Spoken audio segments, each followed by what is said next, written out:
All right, everyone, welcome back from lunch break. There was a lot of great discussion that was led by Allison and Todd, so thank you for that, and thank you for everyone who participated and the great ideas we're going to be able to share out with y'all later.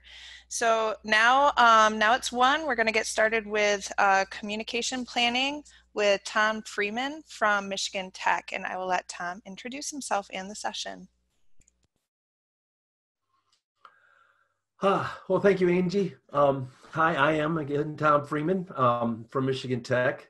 I'm a senior instructional designer and online learning specialist with our Jackson Center for Teaching and Learning up there, and an adjunct instructor with the Department of Cognitive Learning and Sciences, which includes our education teachers and courses, which is the one course or two that I teach.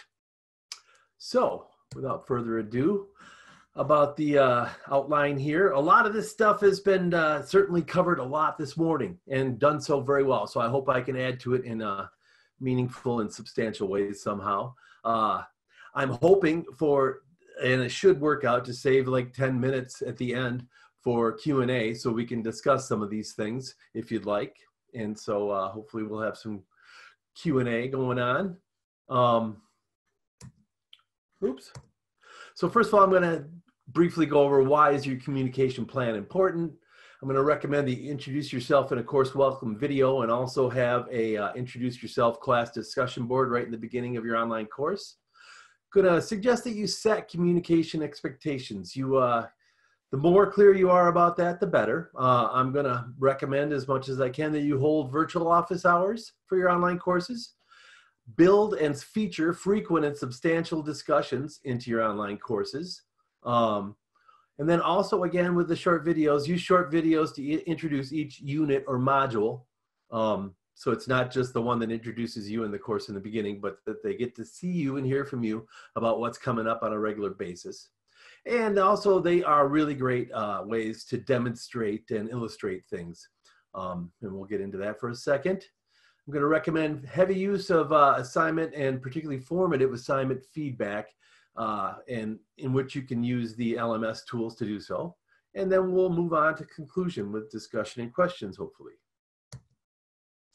So first of all, why is frequent and substantial communications important? I mean, we all know it takes more work and more time, but it's vital to the quality and success of an online course. And this is an evidence-based fact that research consistently has shown that a strong sense of instructor presence and frequent and substantial faculty-to-student interactions vastly improve student persistence, student satisfaction, and student achievement in online courses. And really, isn't that what we're all about? If we do something that's going to have our students, more of them, stick with the course and not drop out, enjoy it more and be more satisfied, and do better in the course, then we're probably going to want to try and do that. Briefly here, without getting too far into the weeds on this, the U.S. Department of Education uses the phrase to support regular and substantive interaction between students and the instructor as the way that they define the difference between what they call a distance education course and a correspondence course. And so that if they determine that there's nothing there, or at least a very, very strong lack of any substantive interaction between students and the instructor, then they might classify that as a correspondence course, and that means it's not eligible for any federal financial aid or federal funding. And most colleges and universities, at least ours and any of them I know about really, are not even authorized to offer correspondence courses for credit. Your regulators and accreditors will most likely be using something very close, and the HLC, SARE, and CRAC do use the phrase course design and delivery supports student-to-student and faculty-to-student interaction. So if you're not making sure that happens, you're not going to meet that bar if your course is part of what they're reviewing. And certainly not least is that these kinds of interactions engages your students by letting them know that you're there and you care. Your strong sense of instructor presence makes a big difference. And that if they're also tied in, engaged, interacting with their fellow students and you, that's yet another draw to stick with the course. Letting them know that people will notice if they don't show up, if they drop out, if they're not there for a day, it's going to matter. It'll reduce their feelings of isolation, which are prevalent in online courses sometimes. All right, so let's start out with being present from the start. And I'm going to recommend that you use a short video. I'm talking 5-6 minutes, something like that, whatever's comfortable. It's not a real specific amount of time other than you just don't want it to be long. But you want to introduce yourself and introduce a basic overview and orientation of the course right in the beginning in a welcome video. And that picture there on there is one of mine in an online course, Foundations of Online Teaching. And I let them know what's coming up in the course. Try to be a little lighthearted in this. Try to let them get to know you, say a little bit of something about maybe where you live, what you like to do, who's in your family, stuff like that, along with what's coming up in the course and what it may or may not be about and what's important to know about the course. And in that same, I call it module 0 in this class with a picture, but in that same introductory or orientation module, be sure to try and get yourself an introduce yourself class discussion and encourage, maybe not force because many students might be uncomfortable, but at least encourage the use of pictures or videos when they're introducing themselves. Okay. Frequent communication expectations. So how and where to communicate. I am really a big fan of what we at Michigan Tech and what I've called as a general course Q&A, and it's a class questions discussion board. But what's important about it is that you make it clear that it's for any general, anything about the course in general. Examples are, where do I submit this? Where do I find that? When is this going to be due? I don't understand these instructions. Stuff like that. Really try and do whatever you can to get your students to post those on a discussion board that is for those kinds of things. First of all, it's way better than an email coming to you because they're probably far and away more likely not to be the only student that wonders about this. And it'll help tamp down the number and the chaos that email can cause lots of online instructors. If you, can get all those kind of questions going to that general course Q&A discussion board, all the other students will see the question and the answer at that same time, thus, eliminating original emails and originating additional emails. If you get one via email, maybe don't name out the student as we heard already this morning, but I do the same thing. I throw any good question that comes to me some other way up on there and then put the answer. And let other students reply to students there too. Messaging systems within the LMS. What I'm talking about here primarily, first off, is announcements. I know in Canvas, and I'm sure it's gotten that way with our other LMSs, that announcements don't just sit inside the course. They're going to see them when they log in. They're going to see them when they go into your course. In Canvas, at our system, if they don't adjust their notification system, they will get them as an email. Those that do go in, maybe get them as a text. So it covers a lot of bases. Announcements are real good and go a long way. Sorry, I just got a notice to update Java, and I don't want to do that right now.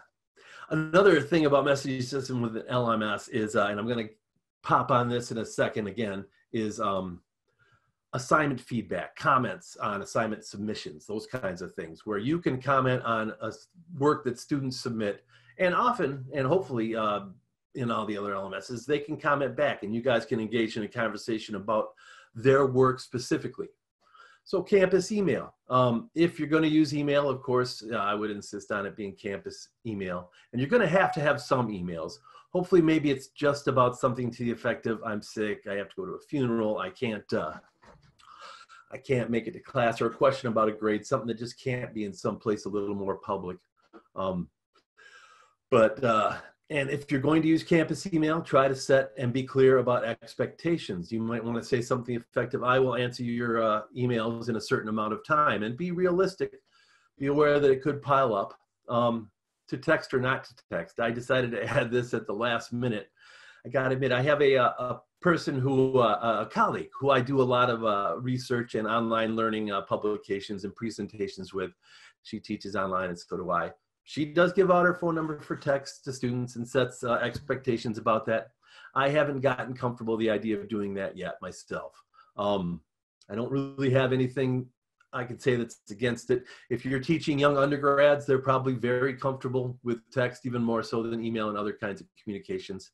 I like to try to keep things as much as possible that would go into text and emails in the various kinds of communication mediums that can come right out of the LMS. So let's move on. Frequency of log on for both students and faculty. This isn't really so much about communications, but it's at least about them being able to see communications that go on in the course. You want to set some expectations for that. An example I like to use is, let's say a class meets, if it was face-to-face class, it would meet 3 times a week for an hour. Then it would be reasonable for you to say students would be expected to log on to their LMS course at least 3 times a week. And if you're going to be away and won't be able to respond to any kind of communications or do what you normally do, say a weekend that you're camping and going to be out of reach or whatever, post a message in that. Let students know that you're going to be gone for a day or two, and you'll respond to everything and get right back on it as soon as you can get back. Oops. Virtual office hours. I'm a big fan of these. And of course, we all know, for whether it's virtual or real office hours, sometimes nobody shows up, but a lot of times they do. And for virtual office hours, you're going to want to use a modern video conferencing system. As we all know, sitting here, Zoom works really well for it. But WebEx, GoToMeeting, Adobe, and even some other ones that I'm really not that knowledgeable about, but I've been exposed to, Blue Jeans, Big Blue Button, all of them seem to work really quite well.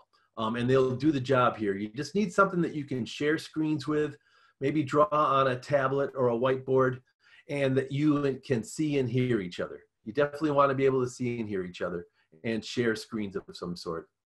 And you encourage students just to drop in as often as possible. Every chance you get to remind them that these virtual offices are there, you're going to be there, and just drop in for any reason, even if you don't have a reason, if you just want to say hi. You want to try and make sure that you get the message across that you're going to be there, so go ahead and use them. And it's a great place if you want, especially for those, like, I know my firsthand experience a lot of times is with people in STEM classes. It's a great place to sit down with a student, use a whiteboard or a document camera, or doing a software demo or a tablet to work through something that a student is struggling with and show them how it's done. Or, you know, if they can't find something, you can show them on your computer screen how to find something. And it's a good way, again, to increase your sense of instructor presence. They get to sit there and talk with you one-on-one. What can be a better way to do that than that?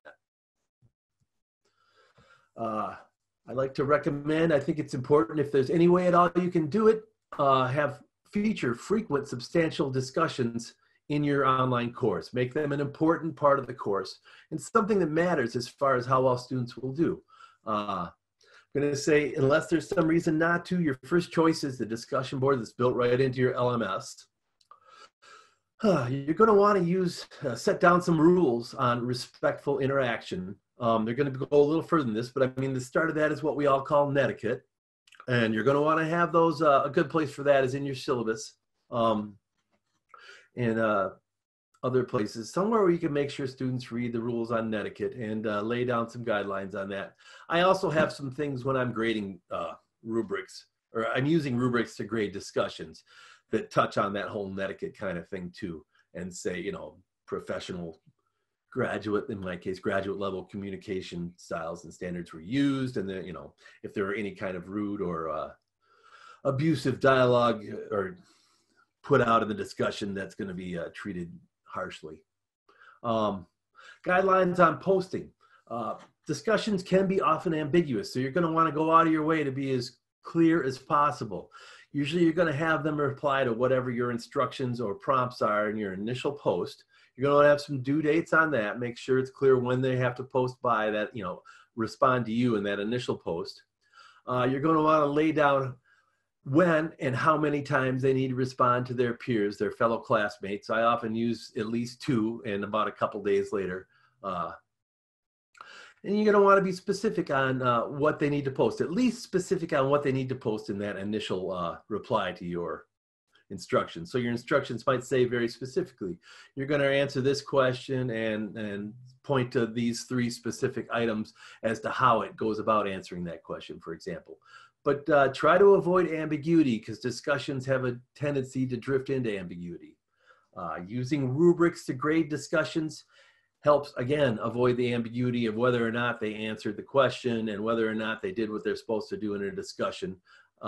In Canvas, it makes it a lot easier to actually physically grade discussions too.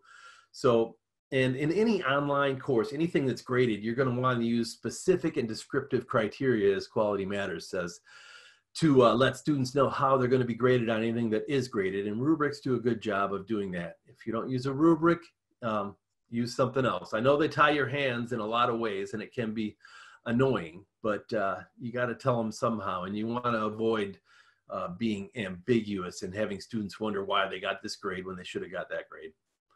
And of course, you guys have all probably heard this before if you taught online at all or read about it, but open-ended questions are the best way to start a discussion in an online course, or any discussion really. You certainly don't want something that could answer yes or no. And if you can find something that doesn't have just one correct answer, that's even better. And for those of you that can't find a way to make the discussion board in your LMS work well, there are lots of them out there, and it's growing all the time. Piazza is a real good one for a lot of reasons. One thing, you can be anonymous in there if you want to allow that. I really wouldn't want to myself. It's quite good, I hear, for STEM courses where there is one right answer. And B is a good discussion forum for highlighting chunks of text from a textbook you're using if you have a PDF version of it. Some others, Perusal and Campus Wire, like to portray themselves as hipper, more the way that today's students are used to communicating. Flipgrid is a nice choice for heavy video use in your discussion, everybody being on video instead of text. And VoiceThread has a lot of good options too. And there's others out there. So there's a lot of alternatives if you don't want to use your discussion board, many of which will integrate right into your LMS. Back to the short videos. If you did have one to introduce yourself in the course in the beginning, I'm going to recommend that you also continue to use those to introduce every subsequent module or unit. Again, short, I like to say 5 or 6 minutes. If it only took 3, that'd be great. If it takes 20, it's probably a little too long and it's not really doing. I mean, you may need to use a 20-minute video for something else, but for that kind of purpose, I like to call these a guide on the side video. A lot of you guys have heard that expression before, that you're transitioning in online learning from a sage on the stage to a guide on the side. So this introduction to the unit or module video I'm talking about is a guide on the side video, and that is not your lecture. It is. So now we're coming into this next unit. You guys did this and that pretty well in the last module. And coming up, you're going to want to look out for this. This is how you can do well on that and that kind of stuff. Basically, like I say, a guide on the side, telling the students what's coming up, what to look out for, how to do well in it. And again, it's a great chance to, again, enhance your sense of instructor presence and relate directly to them in video where they get to see you and know you a little more. Another great use for short videos, if the opportunity arises, is to demonstrate something that can be demonstrated better via video than it would via text or simulations or graphics or images. Try to avoid just using video just to be a talking head when you could have done that in some other way. But a short video where you're working out problems, demonstrating software, doing free body diagrams, talking tech talk here, or just diagramming something, drawing something out. Those short kind of videos are in many ways what I feel is some of the highest and best use of video in online courses. And again, gets you to be communicating directly with your students. They get to see you talking about something they have to work on. So heavy use of formative feedback. This is another way to communicate with your students. And again, another thing that takes work and takes time, so do as much as you can if you get a chance. You want to structure your course to include opportunities for assignment feedback, and particularly try to find ways that say, a great example is the draft version or small, low-stakes version of something that at the end of that unit or module, they're going to hand in a higher stakes, more complete version. And on that low-stakes initial version, you can use that opportunity to provide formative feedback. Say, well, you did this well, but you should like to work on that kind of thing. And that can actually, at least in Canvas, and I'm to the best of my knowledge in most all LMSs, comments on assignment submissions allow students to comment back. And that discussion is directly related to how they're doing in the course and what they could or could not do better. It keeps the conversation going and helps you and the learners track their learning progress, and creates many opportunities for faculty to student interactions of great value and importance, because it's directly related to how they're doing about the course, and is a conversation about whether their learning is on track or not and how they might do better in the next version. You're still going to want to give feedback on those high stakes things, that those summative assessments that come at the end of units or the course. But when you can really get a lot of leverage and mileage out of those is in the lower stakes stuff that lead up to it. So try to format your online courses so those opportunities exist. Conclusion, discussion, and questions. So I'm going to try to sum this up. Hopefully it hasn't been too boring or too repetitive of what we've heard already today. But you want to create a strong sense of instructor presence and make sure that you have lots of opportunities for student to student and particularly student to instructor interactions, whether that's written interactions or video or virtual office hours, etc. So discussions provide an opportunity for you and your students to interact, and for the students to interact with each other. There's really no better way for students and teachers to both interact on relevant subjects to the course than via discussions. Video really lets students feel like they know you, and short videos are the best. Basically, we've all read the literature, or if you haven't, anything over 5 or 6 minutes, it's hard for students to maintain attention. And one of the hardest places to maintain attention to a video is on a computer, because the distractions are right there. Video conferencing and virtual office hours provide great opportunities for you to interact live with students. And formative feedback creates many opportunities for frequent and substantial instructor to student interactions. The other thing I want to get back to is announcements. Didn't include that in that, but the announcements tool in your LMS is another great tool to utilize. Don't overdo it too much, but you should use them frequently. Other than that, I'd love to get some questions. I will turn on the chat if I can get to it here. And anybody wants to open up their mic, please do so. We'll go to gallery view. All right, Tom, this is Angie Bison. I've been gathering some of the questions for you. So one of the first ones that Sue Collins asked is, can I set up notifications so that I only get alerts that there's a message in a general question answer as opposed to other discussion boards? And so I don't know, that might be a tech time question, or if you wanted to respond to that. Oops. Hang on just a second here. There we are. Oh, I get it. I can't do that. I'm going to be looking to the side here. Sorry. I got 2 screens and I'm using one of them for this. And it's probably got to stay that way. But so I've been able to look at more than one LMS, and this is really LMS specific. In Canvas, which I know Sue is using, and I know Ferris is using, in your notifications, what was it that you wanted to only see in a certain place? Hi, Tom. Alert. Oh, sorry. I want to chime in. Hi, Tom. How you doing? Yeah, I want to know when students. Sorry, I'm spacing out because I asked 2 questions. I want to know. I want to know when they have asked a question in the general Q&A discussion board, so that I can immediately respond to it, as opposed to getting alerts for every time a discussion something is added to a discussion board.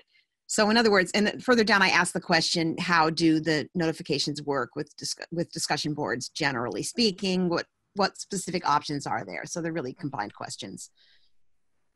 Yeah, so I know that at least in Canvas, you can set up your discussion so you're following them, and you're going to get an email every time somebody posts. I'd have to look further. You can, I think, select only if when they're replying to your post, but as a teacher, that's not going to be anything that really makes much of a substantial difference. I tend to find it myself, it's really not that much more helpful. If you're using discussions all the time in a class, I find I might as well just be looking into the discussion board, because I have this really long list of emails saying, with every post that any student posts to the discussion board, and that was about as granular as I could get. I do have those going to a different box as far as in my email, but and that helps a little bit. But I haven't really found it to be a great improvement over just looking in the discussion board, other than I don't have to scroll forever and ever and ever. Does that help at all? A little bit, but someone else just posted that it works well to check every day. And I guess what I wanted to say was that I'm trying to better compartmentalize my life with teaching and research. So checking every day is not the best or, my most desired option, I guess. Well, now, yeah. So like I said, that list of emails is going to get really long if you're using discussions at all. If you're a student, it's going to be a lot more helpful, because you can granularize it in a way that makes a difference. Whereas as a teacher, you're not gonna need to just only see. It's not gonna make that much difference if you only get a email when somebody replies to you. But checking every day, I try to do discussion replies and reading like 2 out of every 4 days. I would even do it 1 out of every 3, but then it just makes too long of a chunk of work, frankly. So I definitely give myself a couple days off in between. There are times when, like, I got an example. I have Friday and Tuesday due dates. Friday, you need to initially reply. And then Tuesday, you will have had to have replied to at least 2 of your classmates. So Friday during the day, I head off the rush. I have to look into it again on Saturday, and then I take a couple days off and dig back in on Monday and Tuesday for discussions. As far as replying and really reading them in depth as much as possible. Hopefully that's helpful too. Thanks, Thom. So another question that we have from Amber is, what are your thoughts on course Q&A discussion versus something like Piazza? And you did mention, some other discussion board alternatives, using them in an LMS. You also mentioned that the best choice is a discussion board right in your LMS. So I don't know if you could expand on that. Yeah, well, the reason I felt it was the best choice, and what I meant by that is the best choice as long as it works for you. Once it doesn't, then you might want to start looking at alternatives, is that the fact that it is right there, built right into your LMS. A lot of some of those alternatives, depending on the integration that your campus has with your LMS, can be almost as prominent. I know at Michigan Tech, Piazza can sit right on the left side course tools and navigation menu. So at that point, it becomes just, almost on an equal standing. But generally speaking, the LMS, the discussion board that's built to your LMS, is going to be the easiest thing for them to access, give them the most options as far as notification preferences and how they interact with it, and be the easiest for your students to use initially, and certainly not require some additional login or something. That's something to take into consideration. But if for one reason or another you determine that the current discussion board or discussion tool in your LMS just isn't cutting it, then it's a good chance for you to maybe evaluate some of those other discussion alternatives. And I know, for example, real specifically, Flipgrid and VoiceThread, just because of their multimedia features and the way that they sort of embrace and encourage video use in Flipgrid and media in general in VoiceThread, have been real popular with lots of instructors that I've gotten familiar with.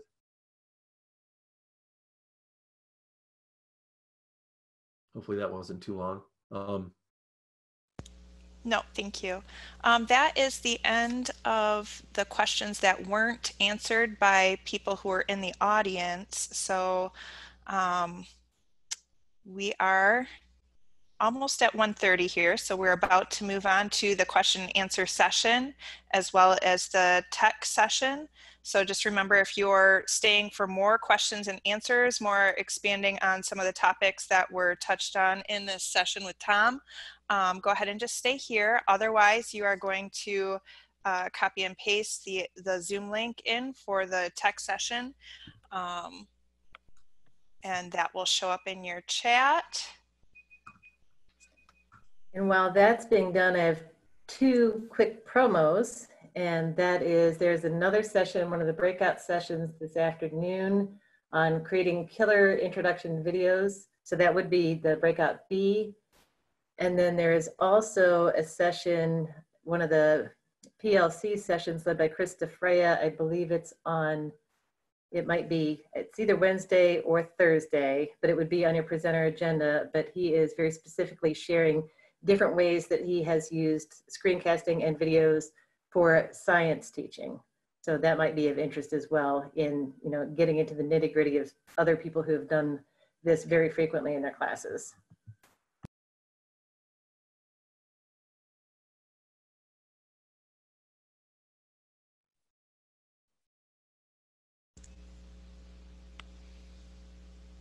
All right, so thank you, Thom. I just wanted to reiterate that all of the questions that were posted in the previous chat were answered. There are some things that Thom, as the presenter, didn't have a chance to speak to. I don't know if he is still going to be in on this Q&A session with us, or if that is going to be Tracy, like the agenda says. Can I interrupt real quick? The itinerary said that a link would be provided in the session presentation for the Canvas Tech session that's starting right now. Was that in chat? Yes, that's in the chat. If you look, it's from Jonathan Eaton. It's the third one up. Awesome, thank just you. copy and paste that. Thank you. Paste it where?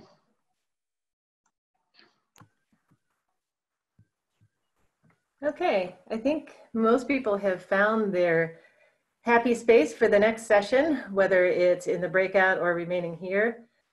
Thom, I would be more than happy. There are a number of questions, as Angie said, that maybe you didn't quite have time to speak to. So if you wanted to start off with that, I think that would be a great idea. All right. So we're talking about looking into the chat, right? So Thom, this is Angie. I can just bring them up to the top for you.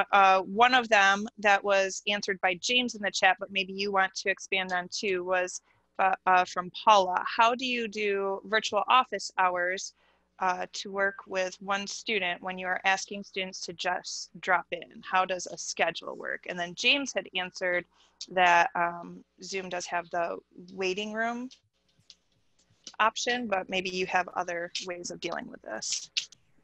No, that's what I would have said too. And it's been a relatively rare, but not where I've had two people show up that wanted to do something that wasn't something they were willing to share with each other or didn't lend itself to sharing. But the waiting room, if I get a sense that what I'm talking about with the student is anything they wouldn't want somebody else to drop in on, then I fire up the waiting room, which is exactly what sounds like James said. So thanks, James. Yeah, I learned something the other day. I have not had time to practice with it, but maybe another Canvas user might have.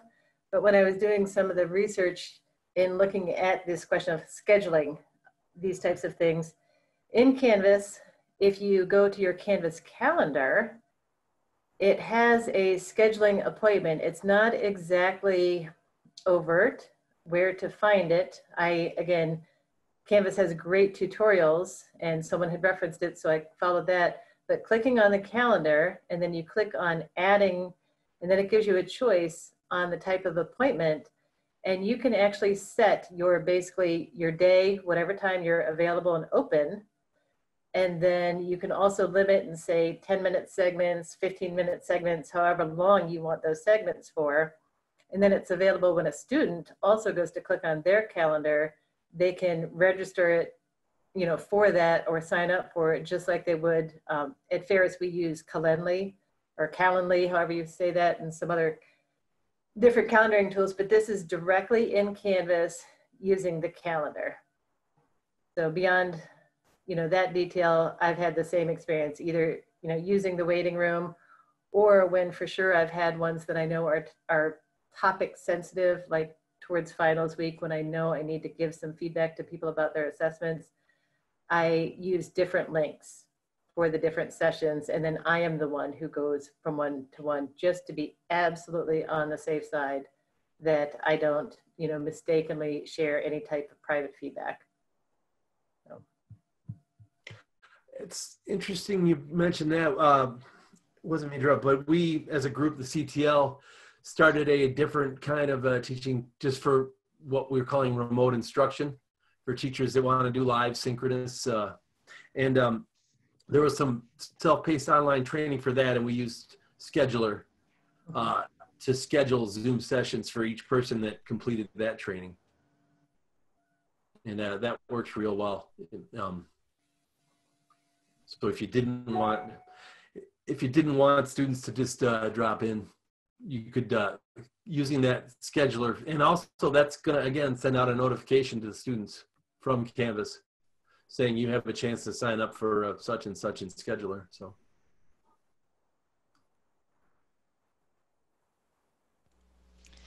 Thank you for those answers. And we do have one more question that I found in the chat, which is from Daniel Davis. What program do you use to make short videos? And then Lisa had responded with, I use Studio and Canvas for videos. And so I don't know if you have anything to add to that as well. Well, I myself, I think Studio is perhaps also calling another name for Camtasia Studio from TechSmith, which frankly, I do two different things. For my introductory to the whole course video, I use Camtasia. And then I use Panopto for the unit or module introduction videos, because then I can have another screen on the side of me showing what's coming up in the course as I talk about it. And Panopto is probably, a lot of people have some of the other things out there, Echo 360 and Integrity and various things like that. There's probably similar capabilities in those. But I use Camtasia for the first one because I want to be able to do a little more editing and get out away from my desk. Is probably the biggest reason I need to edit it then. But then Panopto makes it real easy for me to just crank out those unit introductory videos and open up one shot of myself side by side with a shot of the Canvas course, in our case, or the LMS course, showing what's coming up and talking about what they might want to look out for. Yeah, I think when deciding the answer to that question, it's kind of like deciding how much control you want when we were talking about using Canvas controls to force people to have to view things. So different tools have different levels of complexity. And so think about, if you were face-to-face, how much time would you be spending doing something, and are you going to be reusing it? So what I found, similar to what Thom says, first of all, people go to learn one or two tools and have that being your go-to, but have one tool that is something that you use for the informal stuff. Just like, again, say you're one of my students, you send me an assignment, I want to just give you some feedback. For that, I recommend, myself, I use Screencastify. A lot of people use Screencast-O-Matic. With the question with the bandwidth, I typically, after the very beginning of class, I don't embed my video in the corner once we've established any kind of rapport because of the bandwidth issue. So I do try and limit my use of the bandwidth. But so having the informal ones in something like Screencastify, which can share on YouTube, because YouTube, again, that's the universal bandwidth minimizer. Whatever YouTube does up in the sky, I know Jono actually knows all this and can detail off it, but if you can host your things in YouTube, YouTube does a lot of the buffering, the hosting, and it makes everything accessible, as well as provides captions that are relatively easy for you to edit for anything with ADA.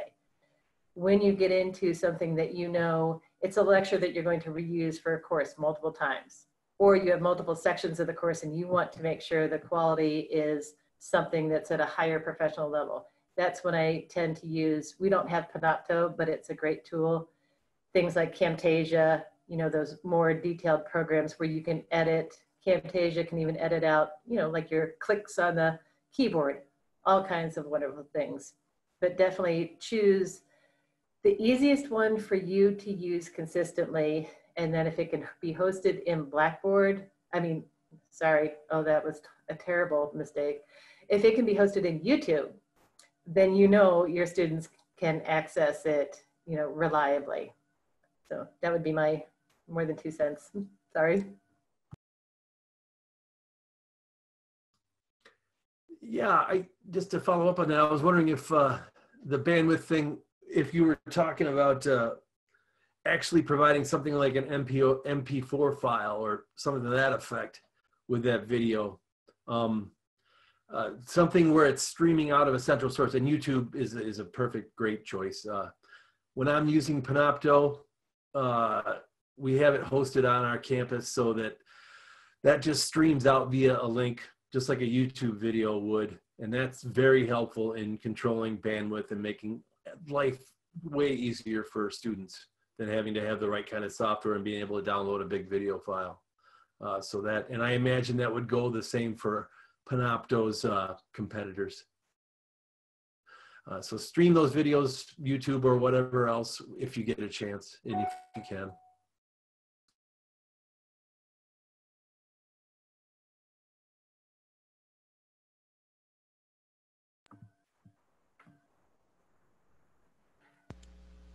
I liked Jeremy's question earlier, Jeremy Bond's question in one of the earlier sessions, and that was just looking, at this area. Now that you've heard Thom's presentation as well, putting out a lot of different tools and some rationale, even including, things like the HLC and how we need to respond to some of those things in our online teaching. What are your students saying to you about the level of interaction in your classes? Or the level of communication? Are they asking for more? Are they asking for less? Are they dead silent? Whether you want to unmute your mic and go ahead and just popcorn out or put something in the chat, I'd be really interested to hear what your students have to say about, this shift and the difference in communication for them.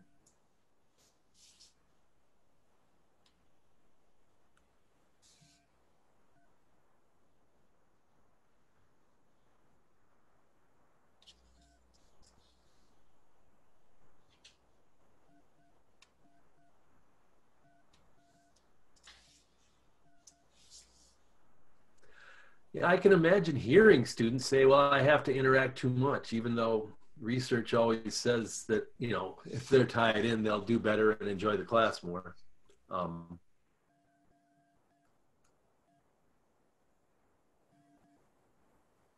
I've seen Beth O'Donnell says they say they want it, but they don't show up. I have seen that as well. Somehow they want it kind of at their convenience and they say they want it, but when we offer it to them, I've also heard just as many where, you have 25 people in the class and 2 people show up and you're like, why did I go through all that effort? I think that's definitely a common reaction to that.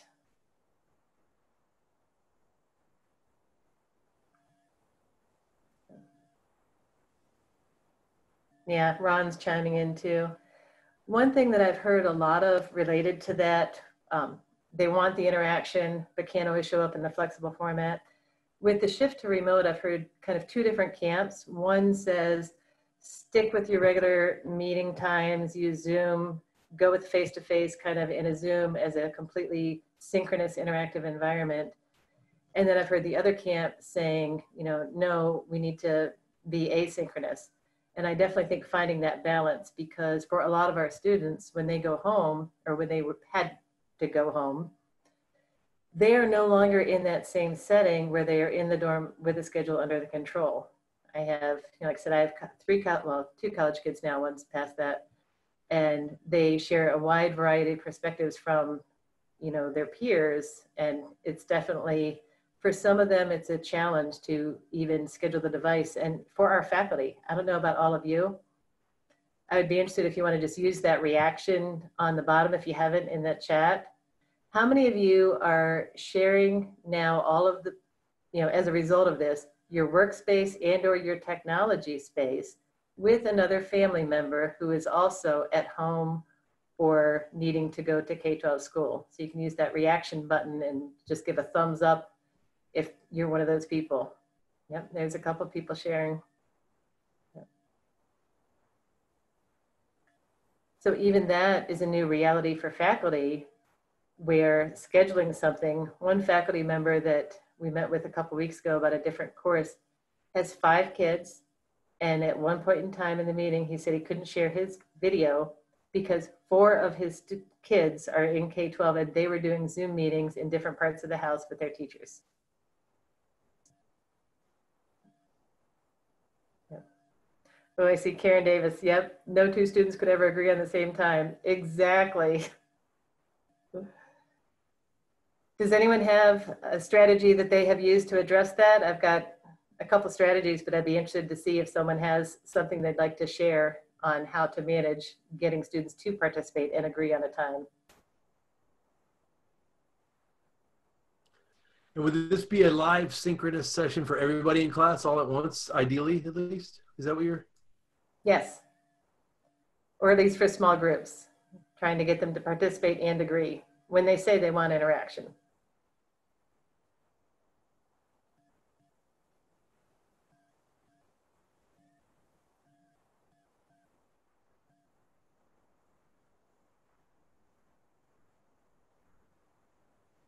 Yeah, the strategy that I've used, which may resonate with some people, is scheduling them well ahead of time. And then I usually offer either 3 or 4 times, but I only require half of those.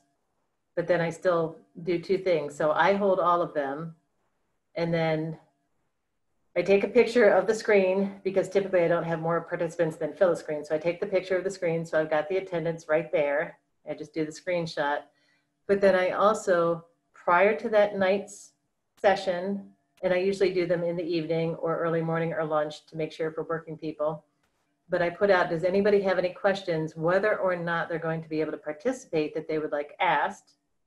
And then I, regardless of whether they're there or not, make sure they know what we're going to talk about and try and make sure it's got something of value to what we're learning so they'd want to find out. And then I record it and post it back to the whole.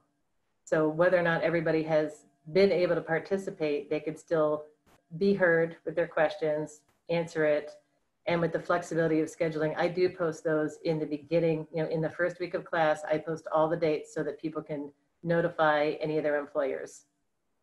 And that has been the strategy that has worked the best for me, to have people, 100% come. I've almost never had any miss, except when you get to that finals week, when I used to teach pre-service teachers, and then some of them would get a little bit of crazy, and then they'd be like, I don't know what week it is. So, yep. Any other questions as far as about the ways we can communicate better with students, or ways we can encourage them to communicate better with us? Because sometimes it's creating the pathway for them to communicate with us that's important. That's almost the hardest to establish when you're online.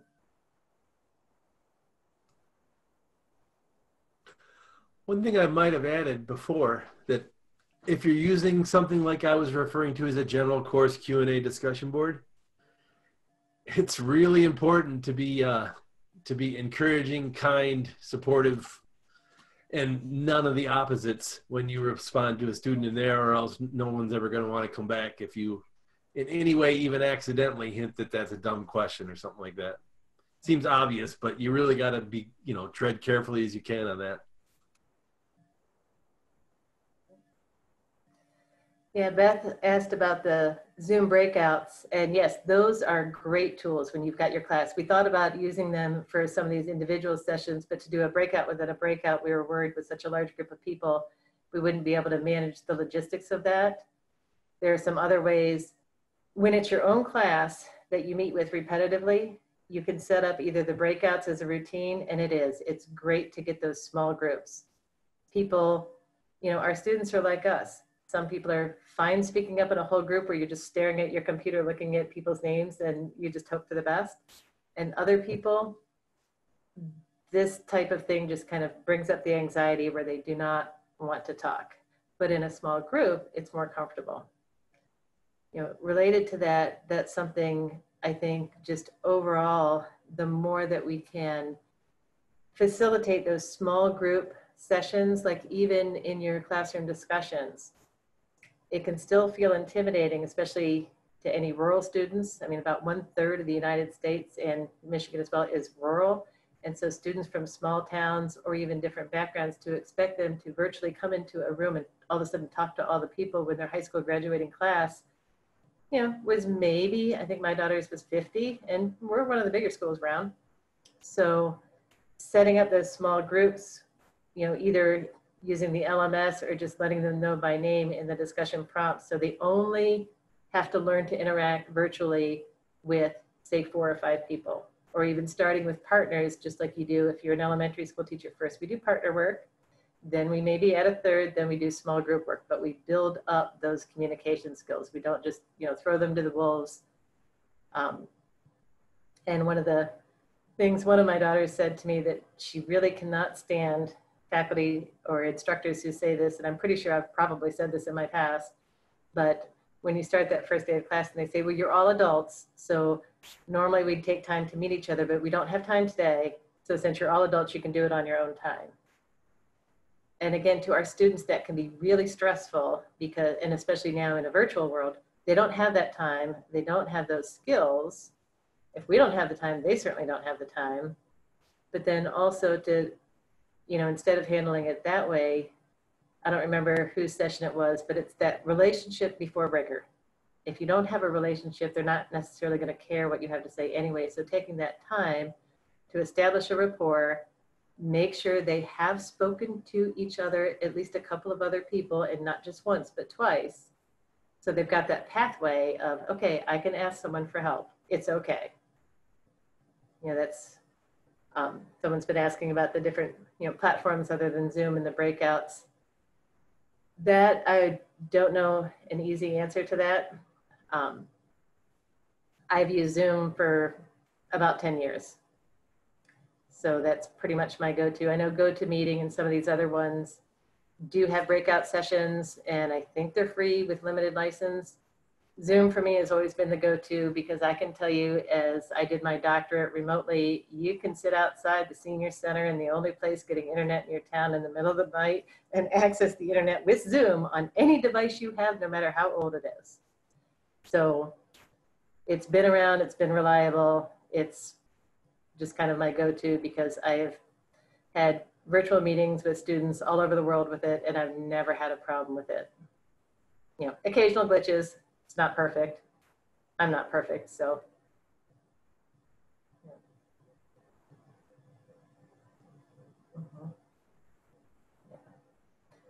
Yeah, and like Sandra just typed in about the students with anxiety and how they can lurk and occasionally type a question or email me after. Yeah, that's another great thing to point out and to be aware of. Sometimes we might think that people are not listening to us, but in fact they are. But they are those, you know, the introspective or introverts, and they just want to take time to reflect. And they'll let us know, and making sure, and that goes back to some of the things that Thom was sharing in his session, where you've got those multiple communication paths, so that that student who wants the process time, wants to take it all in, sort through it, how do they know the best way then to bring up something to the group?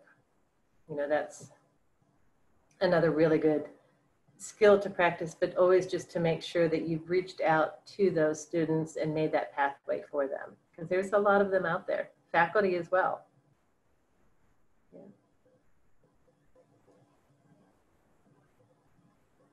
I'm reading in the chat what Kaylee shared about a developing program called Icebreaker. Yeah. That one I have not heard of. Kaylee, I don't know if you're comfortable sharing out a little bit more about that. If you're not, that's fine, because again, we're online. I have no idea. All of us could have stuff in the background. Okay. Hi, yeah, I'm more than happy to talk about it. So it's a new platform that a couple of us that do more student affairs-y type of work have found. It feels more like a game, or like the app a lot of students have been downloading called House Party. Yeah. Where there's some live videos, you pick a game to play, but with this one, you can put up to 100 people into the game. And it starts off with, you can upload a YouTube video to play. So you could have a lesson, you could have just something fun to like break up the monotony or just get people laughing or, you know, break kind of the tension. And then what it does is you can select different conversation times and cards that the students flip through. So like if it's a reading class and you're reading a book, maybe there's a video clip that helps to illustrate a point or one of the themes. And then you have students go into their different discussion rooms, and it randomly selects 2 students from the group when they hit join chat, and it puts them into a small conversation, and it has cards that they flip through, have conversations for your set amount of time.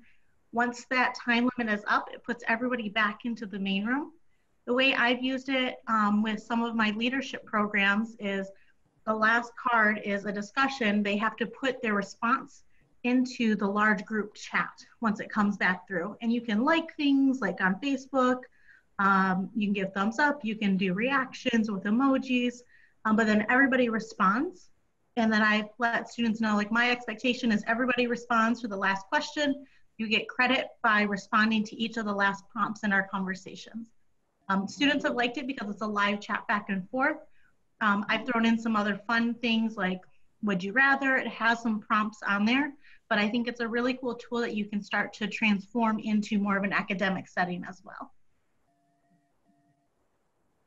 Yeah, that sounds perfect for use, especially getting people to become more comfortable, because that low stakes, the way it picks for you, so you don't have time to stress about, oh, is mine good enough? Is mine as good as so-and-so's? And I even like that it sounds like it automatically does some of the putting them into the room. So as someone facilitating it, it sounds like you don't have to stress about some of that either. I see also Karen Davis she sent personal email reminders to students who are not participating and ask what they can help with. Yeah, that's something also, you know, as Thom mentioned, always being positive. And I know even in the grade book, when I give grades and I have students who don't turn in anything, I cut and paste, but I'll go ahead and I'll give them a 0, and I make sure that I give it in a timely fashion so they know, first of all, that I noticed them. Because we might not think that's important, but even, you know, from their perspective, if I leave it ungraded because they did not hand it in, that could mean I didn't bother looking, or I didn't grade it, or I don't care. But I go ahead and give them the 0, but I cut and paste. I know, you know, so-and-so, and I always put their name, so-and-so. I noticed that you did not hand anything in for this assignment. Is there anything I can do to help? And then I give them my email and I give them my phone number. And again, the number of times that students reach out to me and say, I'm so glad you asked. It's always worth that, you know, reconnecting them. Other strategies that people have used with, you know, even like social media. I don't know if anyone here has used Twitter or some of those other ones when you're out in the field. Jono uses Discord, and that's one a lot of the students use if they're younger with the gaming, but Discord is another really great platform to chat back and forth, where you can, you know, hashtag it so you can find things later. It's easy to use, available on all devices, and it has just that nice gaming interface. Like Kayla was saying, it adds just that element of friendliness that LMSs do not always have. Yeah, Jonathan says 100%. He runs esports conferences. On Wednesday, he'll be sharing about esports, but he has taken our esports program and hosted all kinds of people all over the place. And he runs a lot of the stuff through Discord, and it's amazing.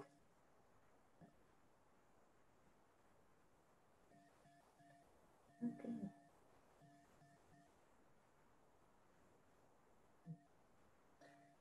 I think oh yeah, he says it does have a learning curve. Yep. But I'm pretty sure if you email Jono, it's eatonj7@ferris.edu.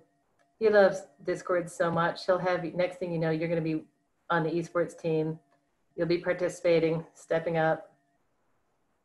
That's kind of some of where he's taken it. But honestly, it is a great platform to try. Twitter is the other one that I've seen a lot successfully, because it does separate the personal and the professional, and you can put hashtags. So thinking in terms of ways people who want to lurk, you can do slow chats where you tell people at the beginning of the week you're going to post something and they can just react. and they can, you know, if you hashtag it with your classroom number, then it's really simple for them to find all the different responses.